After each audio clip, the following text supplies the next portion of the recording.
the Football Tribe UG channel. Robert Kesakos is your usual suspect. Welcome back to yet another live broadcast on your favorite football updates channel.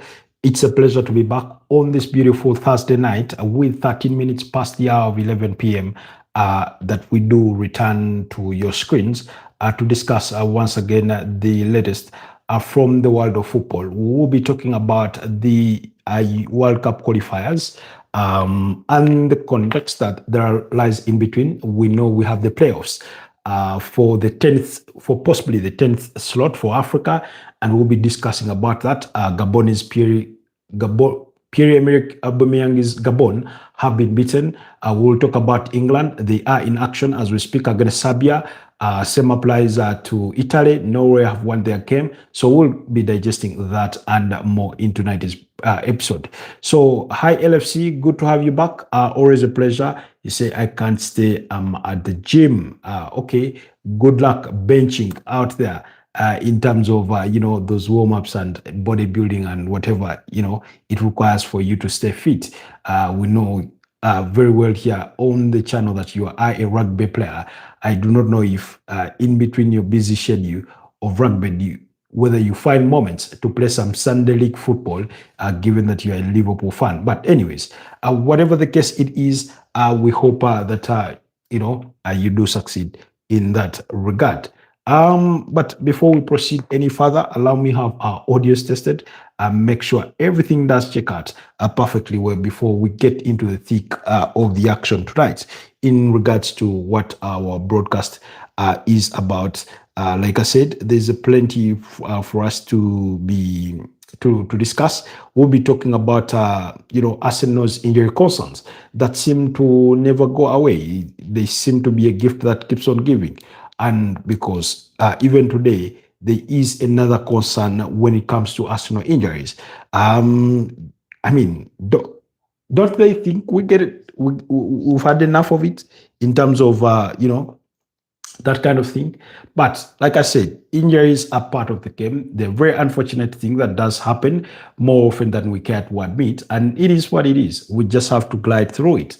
We just have to contend with them as fans of the game, but also on the other side as players who enjoy the beautiful game. So, yeah. 1 second. Yeah, looks like our audio is okay. Looks like the audio is okay. And I hope you guys have experienced some, improvement in our audio quality in our recent broadcast. So please, if you're just joining us, please do me the absolute honor and favor and like the broadcast, but also do not hesitate to let us know where you're joining us from this evening. What country do you support? What team do you support?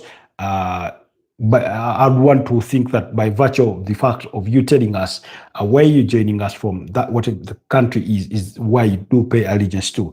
But if in the context of the FIFA World Cup, as is with many countries that have not qualified for the episode already, that is due to come in 2026, I can understand if you're, let's say, you're a Uganda Cranes fan, but you pay allegiance to England, you like Turkey, you like Italy, you like Germany, you like Argentina, like Ismail Dakaba Chigongo, like Brazil, like Lumansi, Bogere Moses, the Lost Brazilian, and so many others. So if you're just joining us, please leave us down a comment in the comment section, and I'll be reading all your comments. We'll be discussing them. And like I said, we're going to be talking about the World Cup qualifiers. I can see there's already, we already have some feedback, but please send more of it that way. But like I said, I do come to you live from Kampala, Uganda. That's where I'm streaming from, and it's 17 minutes past the hour of 11 p.m. East African time. And if you are in Europe, just subtract 3 hours off of that, and you will know what time it is down here. So, anyways, like I said, we will start with one place, and that's the World Cup qualifiers. In Africa, all the group games did conclude. We know the kind of teams that have made it already through, the likes of Tunisia, the likes of Egypt, the likes of Senegal, the likes of Ivory Coast, the likes of Cape Verde. Those qualified directly straight through. They went. Now, because the World Cup was expanded from 32 teams to 48 teams. That means continents or federations, continental federations, were accommodated more slots with Africa, given as many as nine direct slots with a possibility of a 10th slot. Now, for the 10th slot, that's the action that is still ongoing. That's the playoff for the teams, for the 4 teams that finished second best from across the different 9 groups. Now, those 4 teams were, at the end of the day, were Nigeria, Gabon, Cameroon, and Democratic Republic of Congo. So those were the teams that were sipped out. And as we speak, Nigeria have beaten up against Gabon by 4-1 after extra time. Victor Osimhen scoring a burst in extra time that preceded a 1-1 draw in normal time, with Adams scoring for Nigeria in the 78th minute, while an 89th minute equalizer from Lamina sent the game into extra time. Like I said, it's a single leg kind of fixture. For us to determine who goes to the final. That's the playoff final, and Nigeria have confirmed their slot in the final. So in extra time, in the 8th minute of extra time, we had a joke score to make it 2-1 for Nigeria, while, like I said, Victor Osimhen picked up a burst in the 102nd minute, as well as the 110th minute to win it all for Nigeria as they beat up against Gabon by 4-1 to advance to the playoff final of the African continent. Remember, the same way Africa has those playoffs is the same way you should expect those very playoffs to come of other continents. And then whoever makes it to the top of the playoffs from the African continent will then go to the continental to the continental playoff. So in other words, if you're from Africa, if you're Nigeria, if you're Cameroon, that's advanced at the tip of these playoffs, then you could meet, let's say, an Italy on the other side. Italy have their final game, I think, next week against Norway. Norway are seeking to qualify directly. So really, that's the context with which we do come from in this game. When you look at the starting 11s for Nigeria, you had Stanley Nwabali in goal. You have Calvin Bassey. This one plays for Fulham. You had Benjamin Frederick. You had Zaidu Sanusi. You had Bright Osai Samuel. That was the back four for Nigeria. You had Wilfred Ndidi used to play for Leicester City. Did he make the switch? I know there was interest for him in Turkey. So Wilfred Ndidi at the base of the pivot. Then you have Ademola Lookman ahead of him with Samuel Chukwueze and Alex Iwobi on the other sides of the midfield. And then Victor Osimhen leading the lines, as well as Ako Adams there. On the side of Gabon, you had Lois Mbamba in goal. You had Jacques Ekomi, you had Bruno Echi Manga, you had Aaron Ampidangoye, you had Anthony Oyono, that's to complete the back four. You had Rice Openda, you had Mario Lemina, for those of you that remember him during his stint at Wolverhampton Wanderers. You had Didier Ndogo, you had Dennis Bounga, you had Pierre-Emerick Aubameyang and Andre Poko, who started in those respective lineups for the 2 sides that were playing in that first playoff. As we speak, Cameroon are in action against DRC Congo, and as we speak, that game is into the 61st minute, and it is still goalless. DRC Congo are under the charges of former Uganda Cranes tactician Sebastian Dosabre, the French, gaffer there. In as far as the African, qualifiers are concerned. Then in the other World Cup qualifier news, United Arab Emirates did share the spoils with Iraq in a 1-1 draw, so that action has concluded.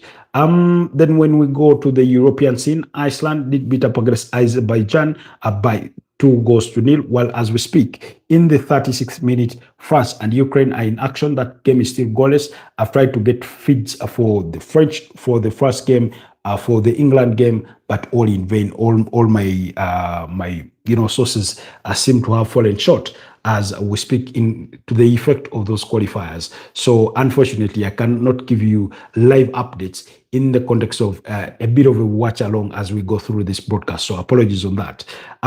Then quickly also, Hungary did beat up against Armenia by a goal to nil, while Iceland are leading up against Portugal by a goal to nil as we speak. Then maybe quickly before we exit those respective groups, because France are in Group D, maybe we need to take a look at what the group standings are from those respective groups. Okay, all right. Let me see. Okay, standings. Yes. In Group A, okay, no, not interested in Group A at the moment. We are looking for, yes, France lead the pile after 5 games, 11 points. Ukraine comes second with 8 points. Iceland are seventh. Azerbaijan are fourth in that pool or tally or that group there as we speak. But anyways, let's move on to the other games. Also, like I said, as we speak, Moldova and Italy, that game is still goalless, while Andorra and Albania, that game is still goalless, while England have gotten the lead against Serbia. That goal has been scored by Bukayo Olainka Saka there to give England the lead. Meanwhile, England have had a bit of a stellar performance in as far as these qualifiers are concerned. Last I checked, they had yet to concede a goal, They had yet to concede a goal. They are yet to concede a goal. They have scored 19 goals. They have 21 points at the moment in 7 games. So, provided they do go win this fixture by the conclusion of it. So, yeah, they're in very, very stellar form, one that you'd admire. So, those are the fixtures that are ongoing today in as far as the UEFA World Cup qualifiers go. Then also brief, yes. So those are the games that are happening at the moment. But action will continue tomorrow. In as far as maybe before we head into tomorrow's action, just to bring you what the lineup of England does look like, and not much has changed because really it's pretty much what we would have expected, what we did discuss yesterday. I think we spoke about a probable lineup. It has Jordan Pickford in goal, Richard James at right back, Ainsley Konsa alongside John Stones, with Nico O'Reilly at left back. In midfield, you have Elliot Anderson alongside Declan Rice, Bukayo Saka, Morgan Rogers, and Marcus Rashford in behind Harry Kane.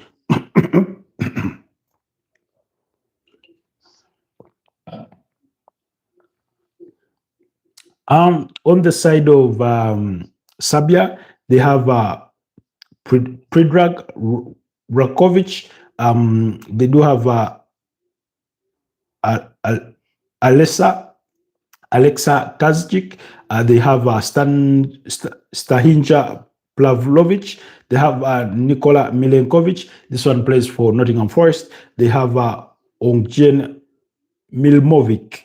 That's to complete their back four. Sasa Lukic of Fulham is in midfield alongside Nemanja Gudeji and then Ivan Ilic, as well as Filipe Kostic and Andrija Zivkovic, all playing behind Dusan Vlahovic of Juventus. So those are the starting 11s for the game between England and Serbia. I think in the last game, England beat up against Serbia by 2-0, to the best of my recollection. But I do stand to be corrected on the particulars of those facts. Anyways, so that's the action that is ongoing in as far as the World Cup qualifiers go. Then tomorrow, action will continue. Germany will be playing away to Luxembourg. Slovenia will be at home against Northern Ireland. That's in Group A. While in Group G, Finland will be up against Malta, and Netherlands will be playing away to Poland. And then in Group L, excuse me, in Group L, you'll have Croatia against the Faroe Islands or the Faroe Islands. And then Montenegro will be playing away to Gibraltar. Then in the World Cup qualifier, still in CONCACAF, that's South America. You'll have Guatemala up against Panama. El Salvador will be up against Suriname. Then also Bermuda will be up against Curacao, while Trinidad and Tobago will be up against Jamaica. Then Haiti will be up against Costa Rica, while Nicaragua and Honduras will take on each other in that in the other, games. So that is what you should be expecting. Now, next week we do expect the final of the Africa playoff final. We do expect the final of the Africa World Cup playoffs, whether it is going to be Cameroon. Meanwhile, Nigeria are only waiting to see who they will get to meet between Cameroon and the Democratic Republic of Congo, who are in action against Cameroon. So already that's what is happening. Then now, away from all that, let's then move on to still Italy, as we stay with the respective national teams, because today it did come out, and now Riccardo Calafiori is not in Italy's team tonight. That is up against Malta. And I think yesterday we did speak about injuries, although even today morning we spoke about injuries, and today morning we emphasized about Martin Odegaard's injury again as one of those key injuries that are happening with the respective national team. But as we speak, Italy are up against Moldova. But when you look at their starting lineup, remember Italy are under the charges of Gennaro Gattuso, who succeeded Stefano Pioli when Stefano Pioli. Oh, sorry, not Stefano Pioli. Luciano Spalletti. Yes, Luciano Spalletti was sacked, I think, in December. So he was replaced by Gennaro Gattuso. Now, Gennaro Gattuso is in charge of the team. Luciano Spalletti has gone on to join Juventus as the head coach over there. So they do have Guillermo Vicario, that's Italy, in goal. Wow, that's a bit. Guillermo Vicario starting ahead of Gianluigi Donnarumma. That's new. Anyways, he's the one starting. They have Andre Cambiaso in defense. They have Alessandro Bongoimo. They have Gianluca Mancini. They have Raul Bellanova in defense. But briefly, before we continue, I can see we have a submission from Muhammad Masali Din, I think, says hi. Hi, Muhammad. Where are you joining us from? It's a pleasure to have you on the Football Tribe UG channel. If you're new here, please do not hesitate to like this broadcast, but also subscribe to the channel as well, and help support what we do here and help us grow. So, and on that very note, thank you so much to all our new subscribers. I hope you're enjoying whatever it is that we are serving you. So. We'll continue with the Italian national team starting 11. You have Brian Cristante at the base of midfield. You have Giacomo Raspadori. You have Sandro Tonali, who plays for Newcastle. You have Mattia Zaccagnini. You have Gianluca Scamacca, as well as Riccardo Ossolin there in the Italian national team. The likes of Manello Locatelli, Federico Di Marco, Samuel Rucci, Matteo Politano, Matteo Rotegui. This one left Atalanta to join Atletico de Madrid over the course of the summer. Matteo Gabbia, David Ferretesi, Francesco Pia Esposito, Alessandro Bastoni, Giovanni Di Lorenzo are all on the bench for the Italian national team. I mean, it's not the strongest of teams, if we are being honest, but perhaps it also explains their second place in the standings from Group I, where Norway do lead the pile with 21 points. Meanwhile, Norway have scored a whooping 33 goals and have only conceded 4 there with 21 points. I remember there's a team they beat up against by 10 goals. in the last international break. So then Italy comes second with 16 points at the moment. Like I said, they're in action against Moldova. Israel are in the same group. Israel, Estonia, Moldova, those ones are just playing to wrap up their games, but there's nothing they are really playing for. I think their chances are long gone for qualification. Now, the reason as to why we speak about the Italian national team is the absence of Riccardo Calafiori, who we know has been a mainstay in as far as the Arsenal setup is concerned. In regards to particularly the Premier League, because in the UEFA Champions League, players like Miles Lewis Kelly, and in the last outing against Slavia Praha, it was Piero Hincap who did start. Now, Arsenal, prior to before the players flew out to their respective countries for the international break, wrote or informed the Italian national team that Riccardo Calafiori had picked up an injury in their 2-2 draw against Sunderland, that he had picked up a hip injury. So Arsenal had requested to, retain the player, but as is their prerogative, that's the Italian national team. They insisted on taking the player or summoning him. And like I've said before, I explained it the other time that because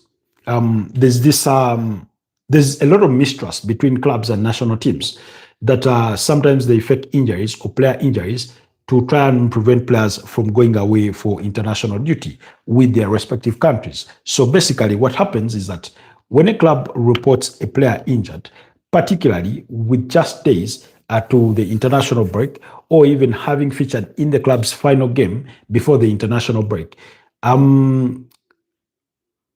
international team federations or national team federations are always suspicious of those injuries. So in many cases, they insist that those players go to the summoned camp, and then the national team doctors determine whether it is true that those players are injured and what is the extent of the injuries.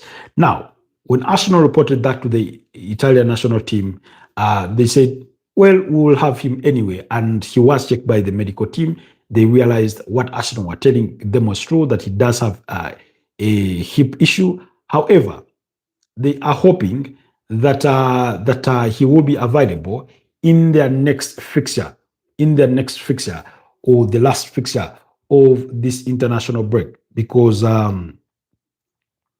it doesn't just. Meanwhile, Ireland are 2-0 up against Portugal, and I mean, LFC, you're from Ireland.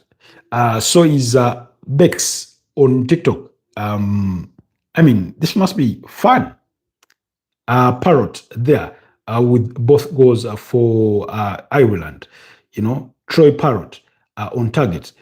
Meanwhile, you may think that Portugal playing with the lightweight team, but it has Diego Costa in goal, Diego Dalot, Goncalo Inacio, Ruben Diaz, João Cancelo, João Neves, Ruben Neves, Vitinha, Cristiano Ronaldo, João Felix, and Bernardo Silva.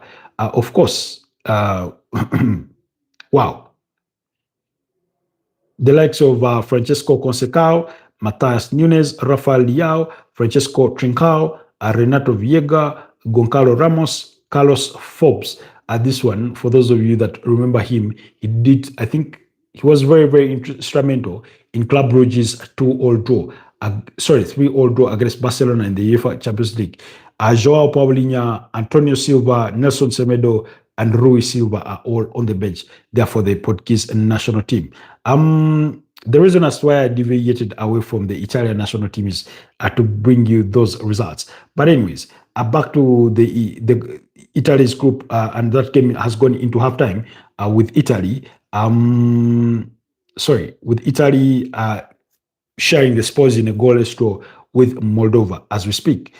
But okay, maybe I'm trying to find out what the other fixtures will be, particularly next week, where you have Italy return to action against Norway. Yes, Italy's game will be against Norway for the final. Now, Italy are hoping that Riccardo Calafiori will be available or unfit to play in their game against Norway.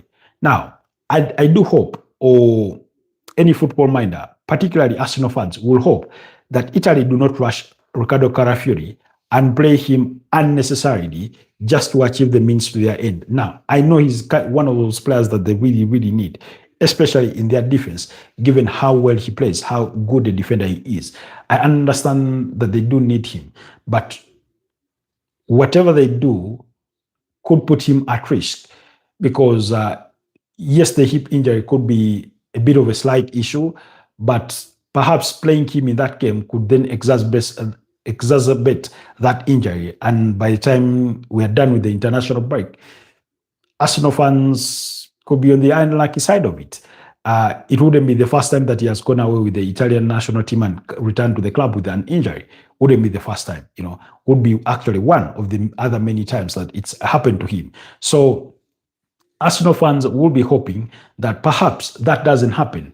That if he does play against Norway, that game will be played next week on the 16th of November. So that's when that game will be played at a quarter to 11 p.m. So if he does play, they will hope that he's okay, that he comes out unscathed. And if he does play when he's not fully fit or not fully recovered, then he does risk he does risk exacerbating that hip issue. So Arsenal fans, fingers crossed, I keep praying and hoping that it doesn't come to that. Because the reason as to why I want to sort of emphasize that is because of I've said this before without any fear of contradiction, that when you assess those players, Riccardo Calafiori has been one of Arsenal's best players this season. For me, I'd look at, if you were to ask me for three players, he would be among them. If I were to give five, he would still, of course, obviously be among them. But I'd go in no particular order. Juan Timber, Riccardo Calafiori, Declan Rice, Martin Zubimendi. Those four players have been some of Arsenal's better players this season. And then, of course, Victor Gyökeres. He may not get the full credit that he deserves because he's not scored a whole lot of goals in comparison to the likes of guys he's competing with, the likes of Igor Thiago at Brentford, who already has 6 goals to his name, the likes of Brad Erling Haaland, who already has 14 goals to his name. He may not have those numbers just yet, but I think his impact on the team cannot be underestimated in terms of his personal contribution there. So do not underestimate that whatsoever. So if Arsenal were to return from the international break and they are without Riccardo Calafiori, that would be a huge dent in their squad, especially when we know that they are already dealing with many, many injuries.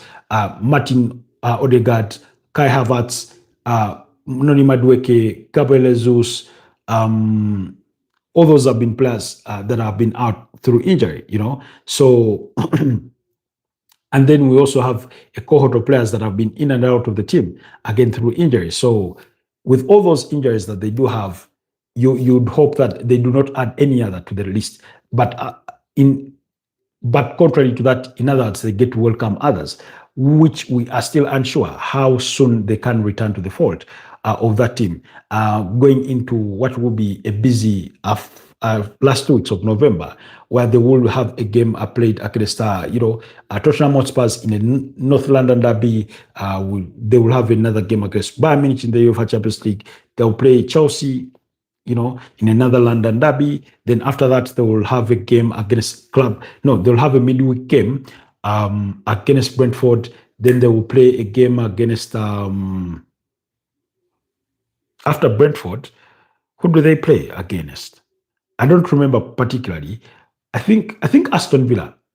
And then after that, they will, in between there, they have a game against Club Brugge in the UEFA Champions League. So clearly, whatever happens, Arsenal fans and Arsenal will be hoping to avoid, expanding on their already a long injury list that they are already having to deal with. I'm sure Mikel Arteta will be having his fingers crossed watching through the international break and hoping that some of his players come back unscathed. Ben White, those likes of players have just returned from injury. Not that he went away with the national team, but Bukayo Saka, of course, is away with the England national team. So is Ebelechi Eze. So is Declan Rice. You'll be hoping those ones return in good shape. Gabriel Magalhaes away with the Brazil national team and things like that. Gabriel Martinelli is the other player that has been out through injury in as far as Arsenal is concerned. So we still there's no 100% surety on when those players are due to return. We can only wait for Mikel Arteta's press conference and next week prior to the North London Derby for us to find out what he's been told by the medical team in regards to the availability of those players that are destined for a return from injury. But while he looks forward to that, he will be looking forward to welcoming back his players from national team duty, hopefully without injury. You know, we know that Martin Odegaard went away with the Norway national team in a non-playing capacity, and the Norwegian manager, that's still something. We'll be hoping that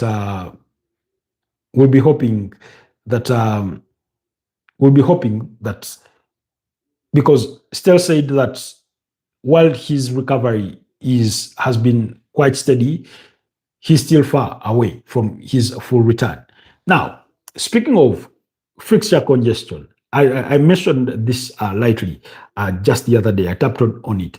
But the Premier League did agree to move games involving Arsenal and Crystal Palace in December to ease on fixture congestion. Now, Arsenal have a trip away to Everton and Palace have a game against Leeds United.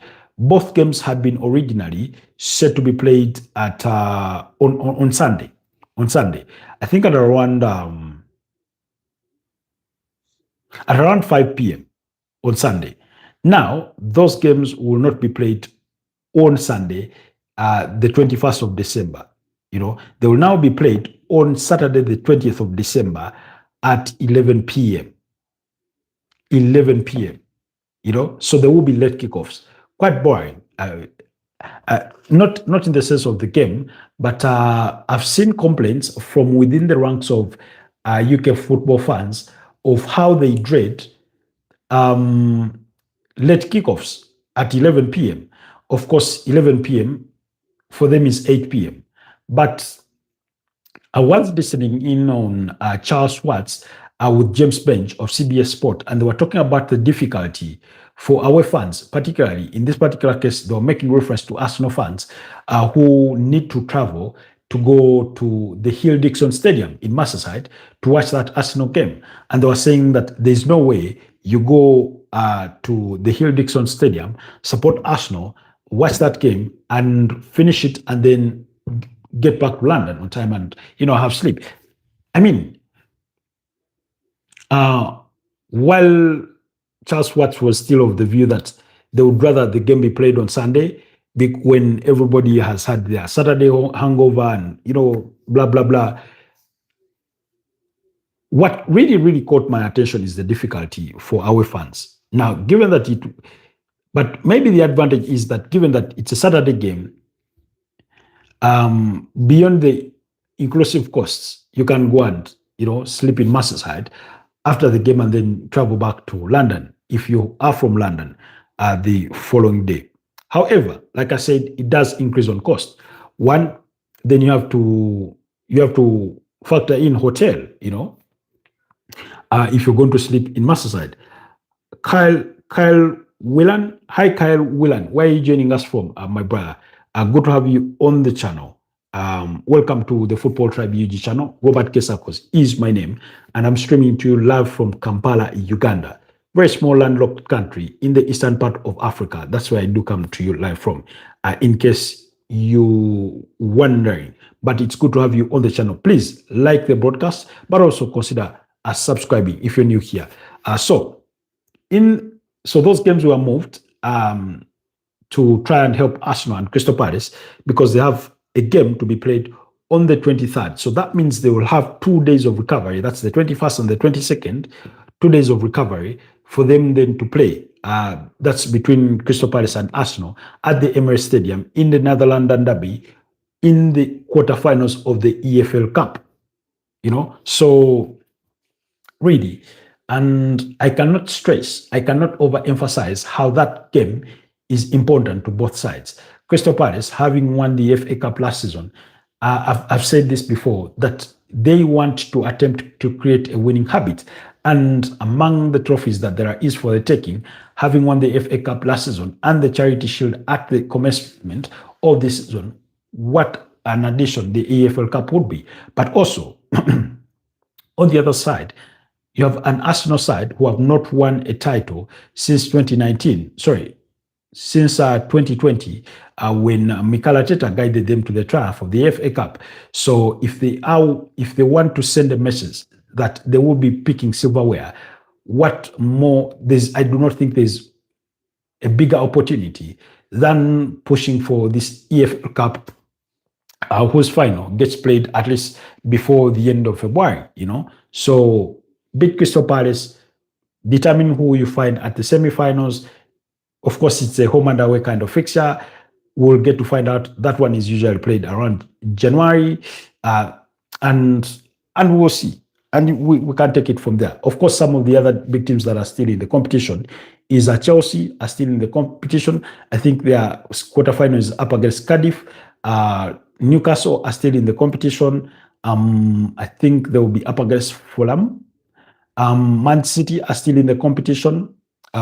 So that game will be, those games will be played.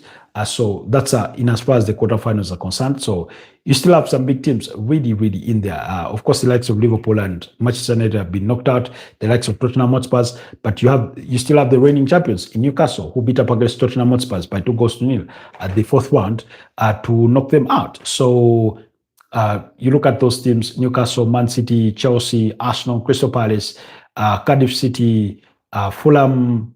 I'm forgetting the eighth team.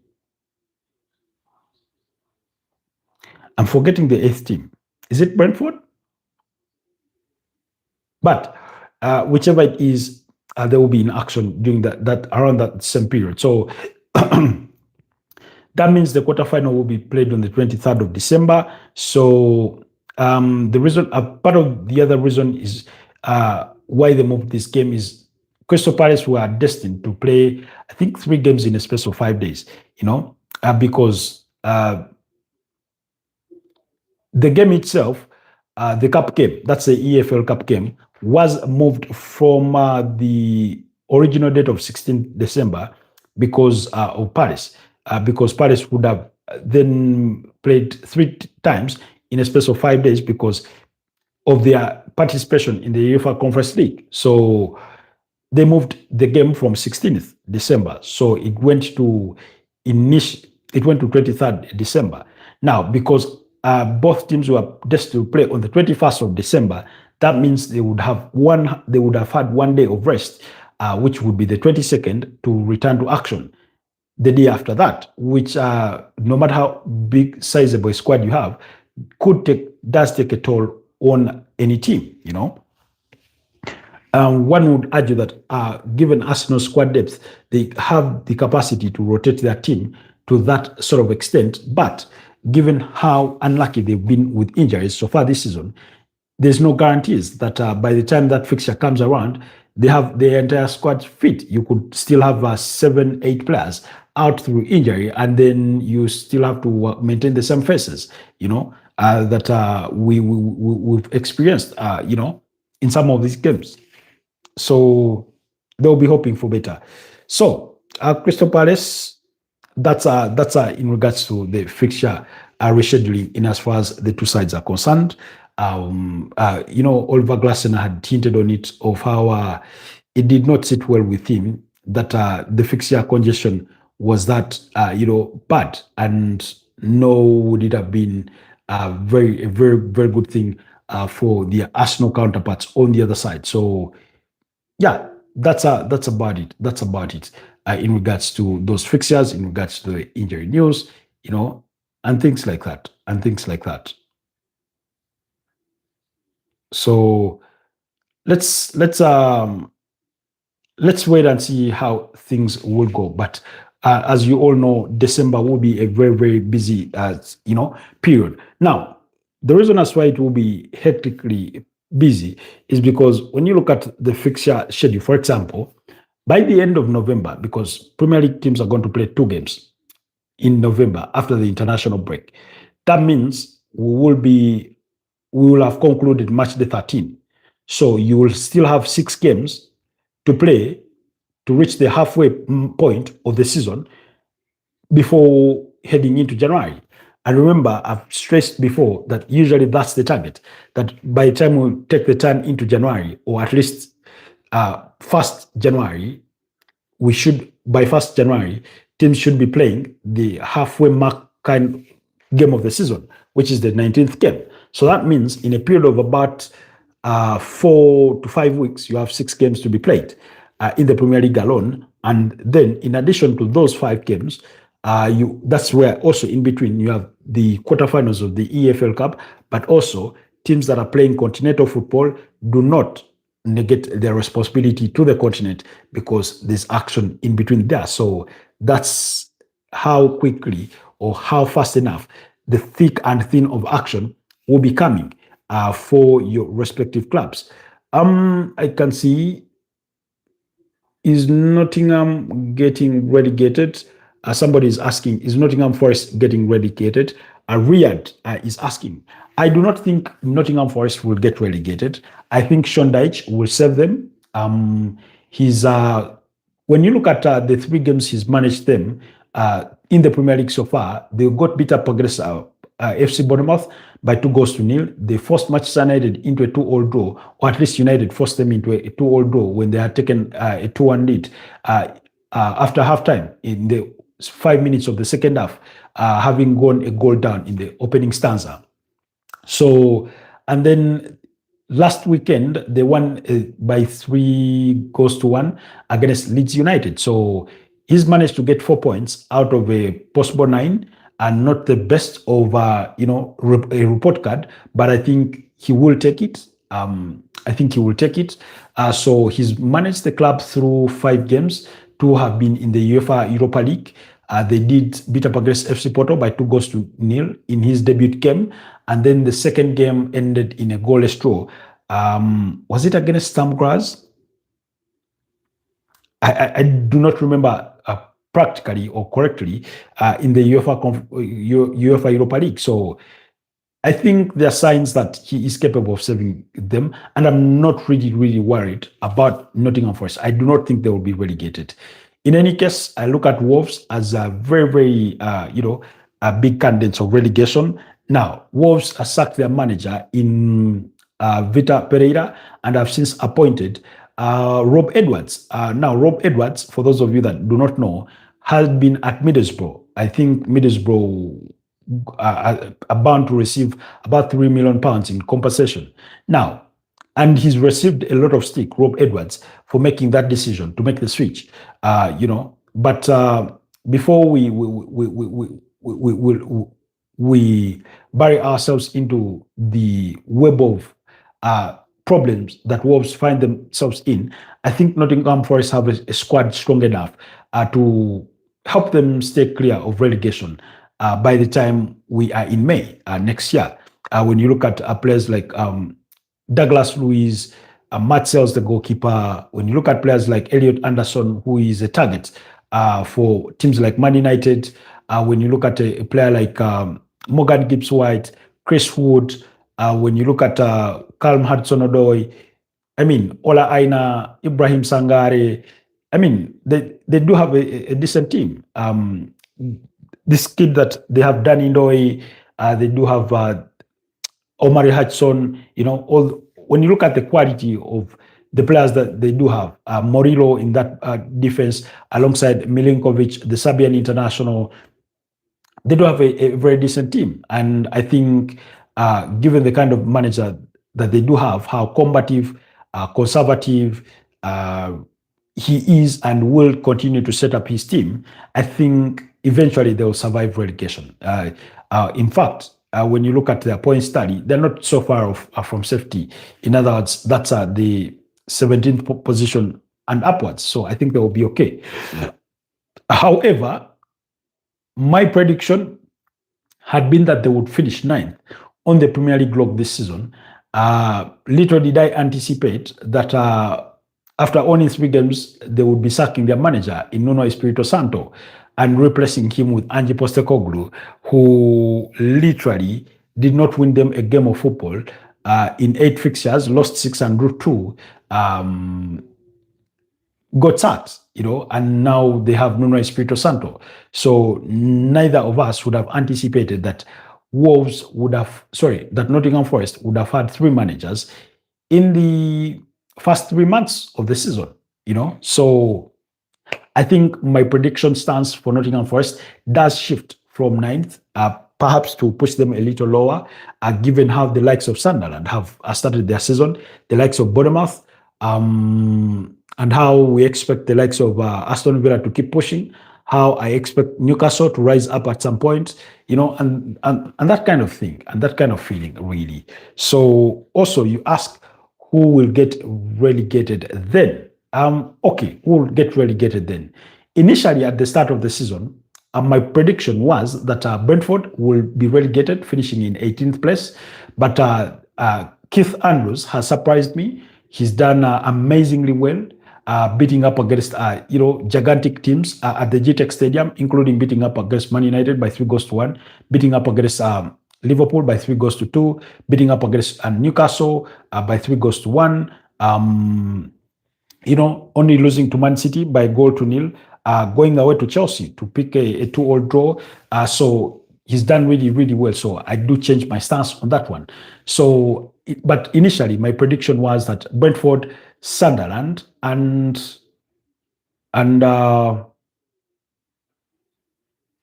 Burnley would be the teams that get relegated. Yes, those were the teams that I had initially predicted would be getting relegated so far this season, so to speak.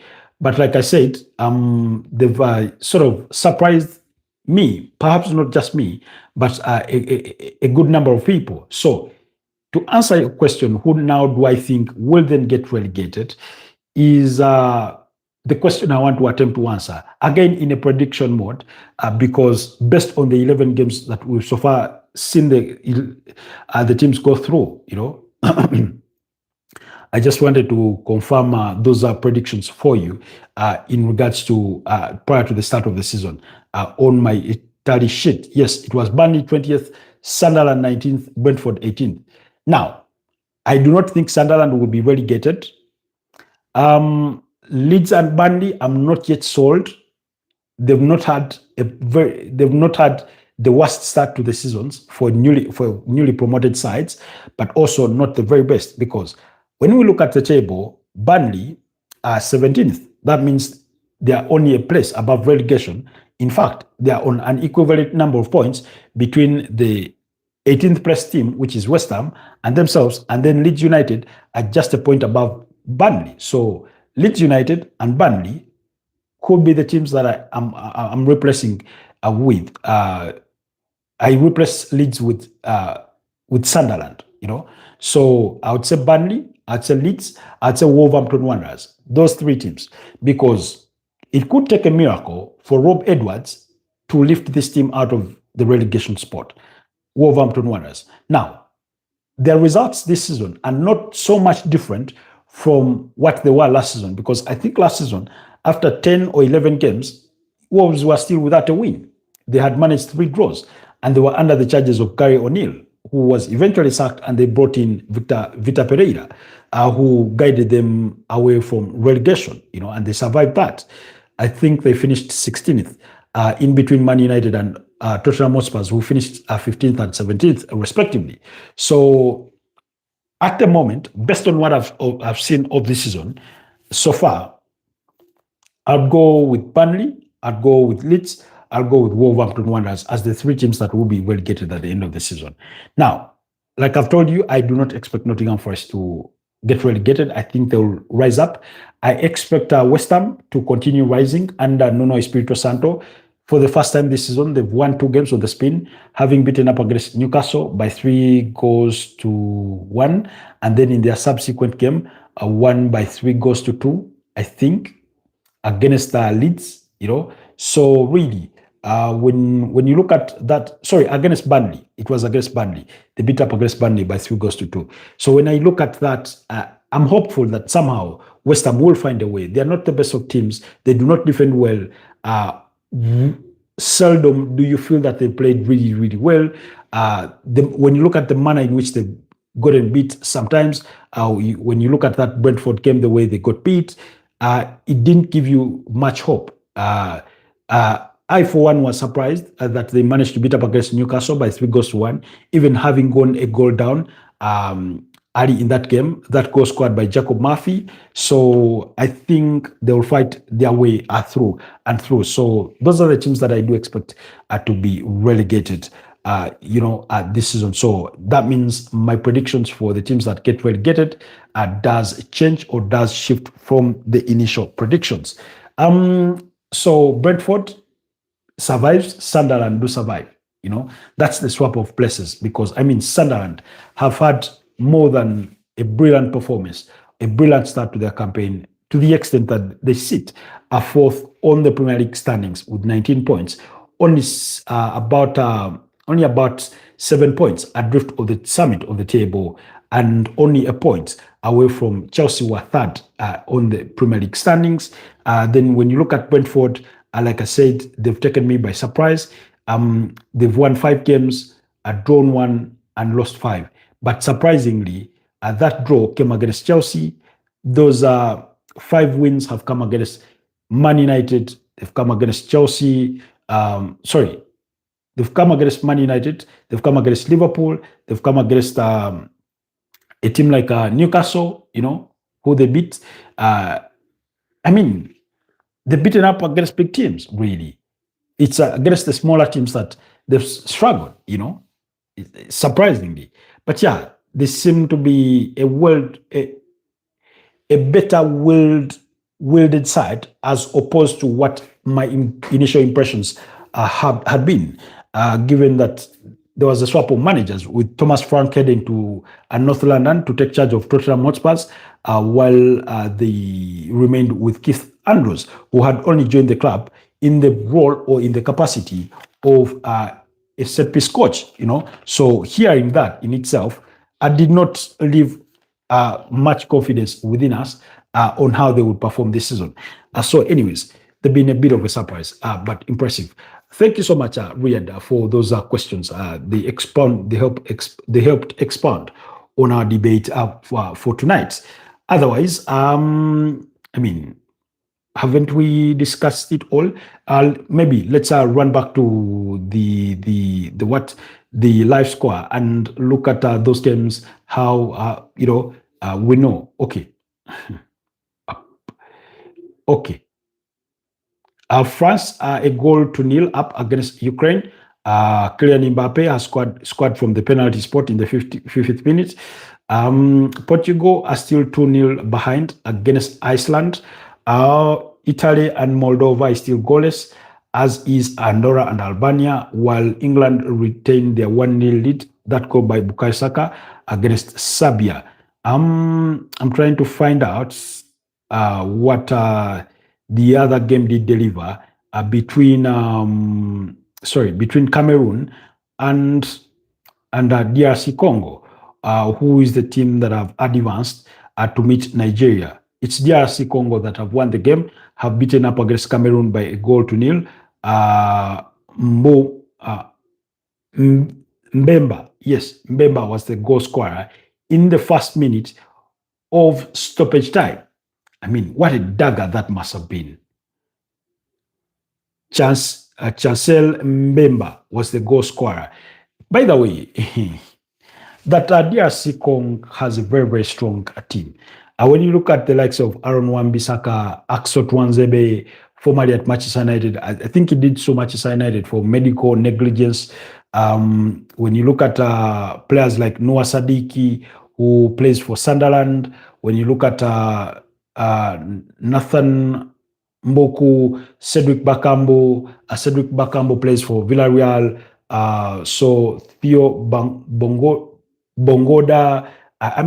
They do have a very, very strong team, and but so do Cameroon. When you look at the likes of Eta Eyong, when you look at the likes of Carlos Paleba, Brani Mbomo, Arthur Avom, I mean, very, very decent side. But DRC Congo has beaten up against Cameroon by a goal to nil to book a date with Nigeria in the finals of the World Cup qualifier playoffs in as far as the African continent is concerned. Now, those fixtures are set to be played next week. I'm particularly not privy to what they specifically they will be played. That fixture will be played between Nigeria and DRC Congo, but that will be the meeting to decide who then advances to go to the intercontinental playoff. Otherwise, you have been a wonderful audience. Thank you so much, LFC, for being part of our broadcast today, as brief as that was for you. Thank you so much, Muhammad Masali. Thank you so much, Riyad. Thank you so much, Kyle Wallen, and every single one of you that managed to tune in, those of you that liked the broadcast, those of you that did not react to it, you didn't like, you didn't comment, we still appreciate you for the time you have dedicated to this broadcast. It's always a pleasure having you, and to our new community members, our new subscribers, we say to you that welcome to the Football Tribe UG channel. It's a football channel. Enjoy our content. Go over to the different sections of the channel, under the videos, under the shorts, under the live broadcasts, and watch all that content.